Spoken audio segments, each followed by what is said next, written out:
Let's be healthy together bersama Kawan Sehat, channel podcast persembahan Rumah Sakit Daerah Gunung Jati, Kota Cirebon. Bersama saya Linda.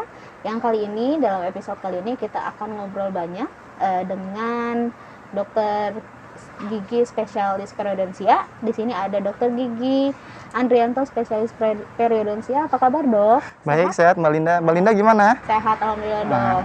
Dokter, di sini kita mau ngobrol banyak nih, Dok. Kita tentang mau ngupas tuntas tentang mungkin penyakit, ada yang namanya istilah periodontitis ya, Dok ya. Dokter, boleh barangkali bisa ngasih penjelasan, Dok, tentang periodontitis itu apa? Karena mungkin untuk kawan sehat di sini istilah periodontitis itu masih sepertinya hal yang nggak lumrah gitu, jarang didengar, atau istilahnya dalam keseharian seperti apa? Dok. Sebenarnya periodontitis ini adalah suatu penyakit ya Mbak Linda ya. Suatu penyakit yang mengenai jaringan pendukung gigi. Nah, gigi itu terdiri dari jaringan pendukung, di mana jaringan pendukungnya ada gusi, ada tulang, lalu ada jaringan sekitarnya. Nah, periodontitis ini menyerang jaringan pendukung gigi, jadi bukan giginya. Lebih fokus ke jaringan pendukungnya. Nah, gejalanya biasanya diawali dengan gingivitis dulu Mbak Linda, jadi nggak langsung ke periodontitis. Awalnya itu ada radang atau kita biasanya gejalanya ada kemerahan pada gusi. Oh, berarti ini menjalarnya di gusi gitu ya? Jadi nggak langsung menjadi periodontitis. Biasanya awalnya gingivitis dulu. Nah, untuk tahap selanjutnya baru menjadi periodontitis. Nah, kalau misalnya periodontitis itu sendiri, itu kan mungkin kawan saya di sini mungkin masih banyak yang kurang begitu familiar ya, Dok ya. Iya. Nah, itu spesialisasi dari dokter gigi gitu ya, Dok? Ya, sebenarnya saya mau ini dulu ya, memberi gambaran kalau sebenarnya kedokteran gigi pun ada spesialisasi masing-masing. Total ada kurang lebih 8. Saya sebutkan satu-satu dulu ya. Ada spesialisasi prostodontia. Nah, prostodontia ini spesialisasi gigi yang khusus membuat gigi palsu atau gigi tiruan. Nah, lalu ada spesialis ortodontia. Spesialis ortodontia ini kita biasa kenal behel lah. Pemasangan bracket behel. Nah, ini tujuannya untuk merapikan gigi. Lalu ada spesialis periodontia. Nah, kebetulan saya di sini spesialis periodontia. Nah, ini apa aja sih ruang lingkupnya? Yaitu untuk biasanya ke penyakit yang jaringan pendukung gigi ini. Jadi lebih fokus ke jaringan pendukungnya, gusinya, terus mukosanya. Jadi sebenarnya bukan ke giginya, iya. Lebih ke mungkin jaringan pendukungnya itu yang ya kalau istilahnya sih mencengkram ya, atau memegang gigi tersebut supaya gigi tersebut tetap kokoh. Nah, lalu ada spesialis bedah mulut. Kalau bedah mulut ini lebih ke kasus mayornya. Nah, kalau periodontia ini lebih minor kan. Nah, kalau bedah mulut ini lebih ke kasus yang di OK biasanya Mbak. Operasi besar. Lalu untuk kasus gigi miring gitu, untuk kecelakaan. Lalu ada spesialis konservasi gigi. Oh, konservasi gigi. Itu gimana tuh, Dok? Kalau spesialis konservasi gigi ini biasanya lebih ke membuat gigi kembali utuh. Jadi seperti gigi yang berlubang, Mbak, ditambal. Kayak dikonservasi gitu. Jadi dibuat seperti biasanya lebih fokus ke endodontiknya, jaringan perawatan sarafnya. Jadi kalau ada gigi yang sakit, sudah sakit banget, nah itu harus perawatan saraf ke spesialis endodontik. Lalu ada spesialis oral medicine. Ini lebih ke penyakit mulut. Jadi kalau spesialis oral medicine ini lebih kayak penyakit dalamnya lah kalau di kedokteran umumnya. Lalu ada lagi spesialis radiologi. Ada Mbak, jadi gigi ini ada spesialis radiologinya juga. Kebetulan di Cirebon belum ada ya.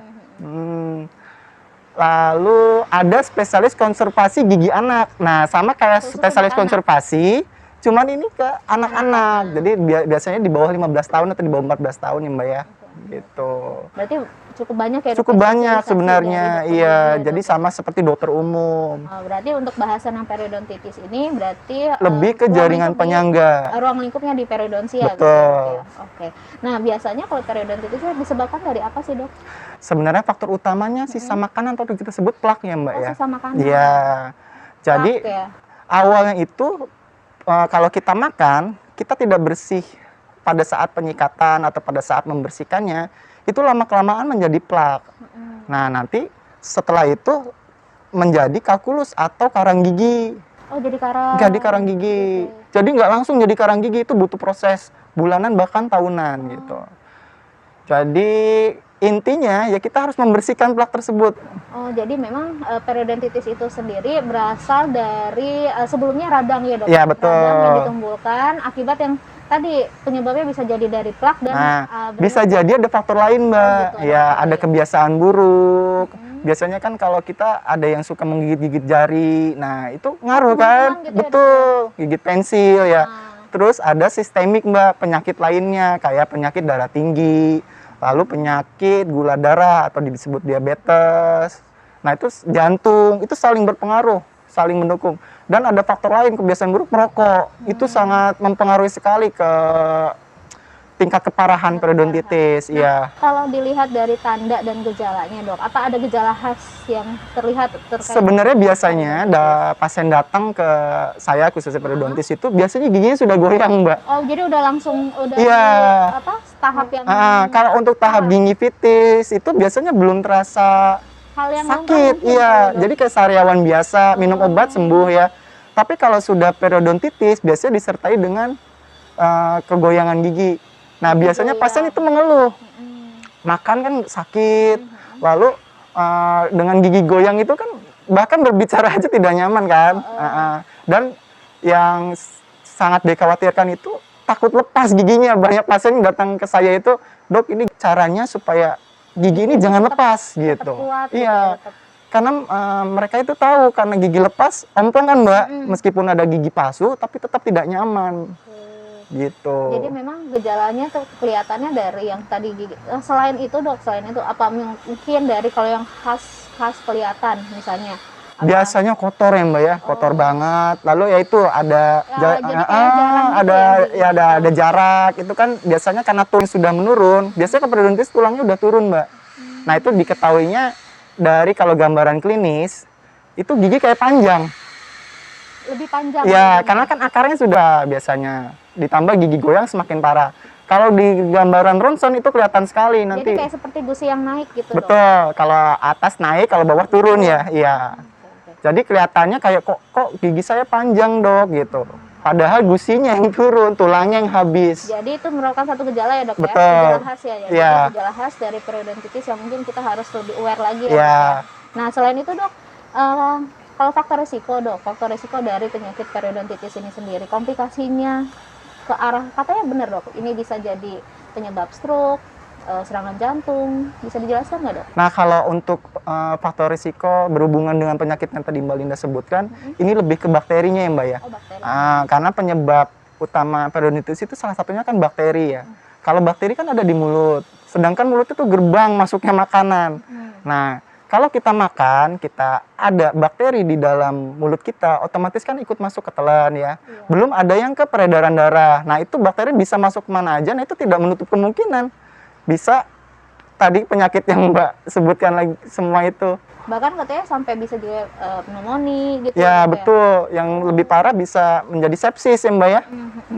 Oke. Jadi, Nah, kalau itu dilihat dari penyakit periodontitis, penanganannya tuh seperti apa, Dok? Misalnya kita kawan sehat ini ingin berobat ke dokter spesialis periodontia ini, penanganan tuh seperti apa, Dok? Ya. Apa perlu datangnya dan kapan sebenarnya kawan sehat tuh harus memeriksakan dirinya ke dokter gigi spesialis? kalau untuk penanganannya, biasanya pasien datang pertama kali itu kita anamnesa dulu ya, Mbak ya, untuk menentukan diagnosa.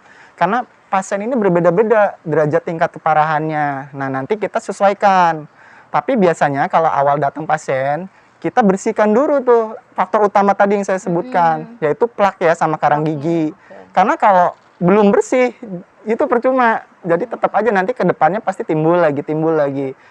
Jadi awal kita bersihkan dulu, lalu nanti dilihat lagi nih kalau misalnya ada gigi yang goyang, kita ikat Mbak, ikat ini nama tindakannya splinting. Oh, ada tindakan ngiket Ada. gigi dok? Kalau giginya goyang ya, itu mencegah supaya gigi tidak bergerak lagi. Kalau gigi terus masih bergerak, itu akan mengakibatkan semakin parah periodontitisnya. Jadi ibaratnya mengikat gigi itu tujuannya agar si gigi itu tetap Betul. Jadi yang tadinya mobility bergerak, kita buat tidak bergerak, immobility gitu. Nah, di samping itu nanti kita diberi juga obat antibiotik khususnya karena kan ini ada peran bakteri. Kita harus hilangkan juga kan peran bakteri di situ. Nah, jadi kunjungannya itu nggak cukup sekali Mbak biasanya kalau sudah terkena periodontitis. Berkesinambungan, nanti ada tindakan berikutnya.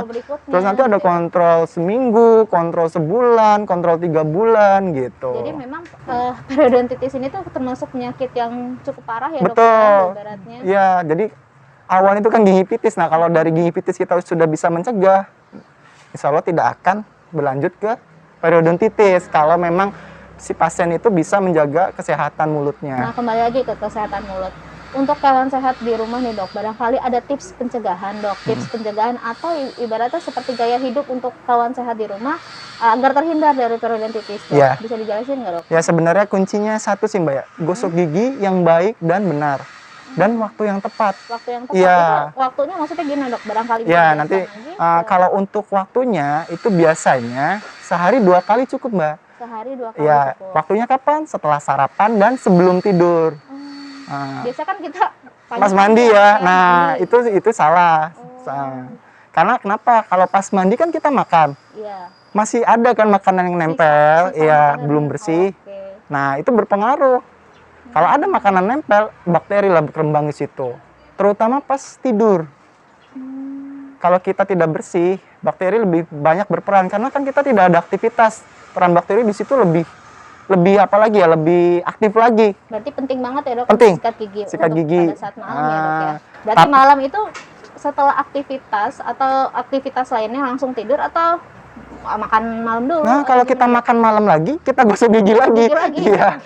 Pokoknya sebelum tidur banget, Mbak. Oke. Jangan makan lagi. Kalau minum air putih mah nggak apa-apa ya. Iya. Nah, tapi katanya ada juga kayak ada perawatan yang bisa dibuat dikerjakan di rumah untuk mencegah periodontitis apa dok? Seperti kayak dental. Ya, itu ada alat bantu ya, Mbak ya, seperti dental floss atau benang gigi, ada tusuk gigi. Nah, itu untuk membersihkan bagian celah-celah giginya, Mbak. Itu kan susah kalau pakai sikat gigi. Nah, di samping itu kontrol ke dokter gigi 6 bulan sekali. Berarti rutin ya dok? Betul, karena kita tidak tahu kan di dalam mulut kita ini udah parah atau belum. Bahkan ada lubang yang tidak sakit. Ada yang gingivitis itu kalau masih yang level rendah itu nggak sakit Mbak, kayak sariawan biasa gitu. Dan hilang timbul. Tapi kalau udah yang level lebih atas lagi, itu sampai berdarah memang. Nah, itu baru pasien tuh mulai tuh ada, aduh saya harus berobat nih, harus panik. Nah, kalau periodontitis itu lebih parah lagi, gigi goyang itu lebih panik lagi. Nah, biasanya pasien datang tuh ketika ada gejala yang ada pendarahan itu Mbak awalnya. Cuman ada yang memang takut ke dokter gigi, pas sudah goyang banget, baru. Nah, itu kita bingung karena kan sudah lumayan parah ya Mbak ya, jadi kita tidak bisa, preventifnya tidak jalan di situ. Jadi berarti memang kontrol rutin itu juga bisa jadi sebagai upaya preventif ya dok ya? Upaya Itu sangat penting, justru dikontrol yang itu yang sangat penting. Oke. Tuh dokter, makasih banyak nih dok atas penjelasannya terkait dengan periodontitis, dan mungkin buat kawan sehat juga menjadi ilmu baru nih dok buat kawan sehat. Jadi apa sih istilah periodontitis? Tahu bahwa kapan kita harus ke dokter gigi spesialis ibaratnya. Nah dokter, kalau misalnya bagi kawan sehat nih dok, untuk yang mau memeriksakan dirinya atau mau menanyakan keluhannya ke dokter Andri, ke dokter gigi Andri, itu bisa di Rumah Sakit Gunung Jati ya? Mangga, saya ada di Rumah Sakit Gunung Jati dari pagi sampai siang ya, ada di Klinik Pakuwati. Nanti datang saja Klinik Pakuwati atau Klinik ODC, itu lebih jelas lagi, lebih spesifik lagi. Di situ klinik memang khusus spesialis. Nah, nanti saya ada di situ. Baik. Terima kasih banyak dokter atas penjelasannya. Sama-sama Mbak Linda. Sehat-sehat selalu ya dok. Sehat-sehat juga Mbak Linda. Mudah-mudahan kawan sehat di sini bisa mengambil hikmah ya dok. Hikmah dari obrolan kita di sini. Bagi kawan sehat yang membutuhkan update informasi kesehatan, dapat follow akun Instagram kami di @rsdgunungjati dan subscribe channel YouTube kami di RSD Gunung Jati Cirebon. Aman berobat ke rumah sakit daerah Gunung Jati karena kita telah melaksanakan protokol 5M. Kita juga telah melaksanakan screening ketat pengunjung, pembatasan pengunjung, pemisahan pelayanan zona COVID dan non-COVID, dan kita semua telah melaksanakan vaksinasi pegawai. Kawan sehat, terima kasih. Saya Linda mohon pamit. Let's be healthy together. Salam sehat dari Rumah Sakit Daerah Gunung Jati, Kota Cirebon.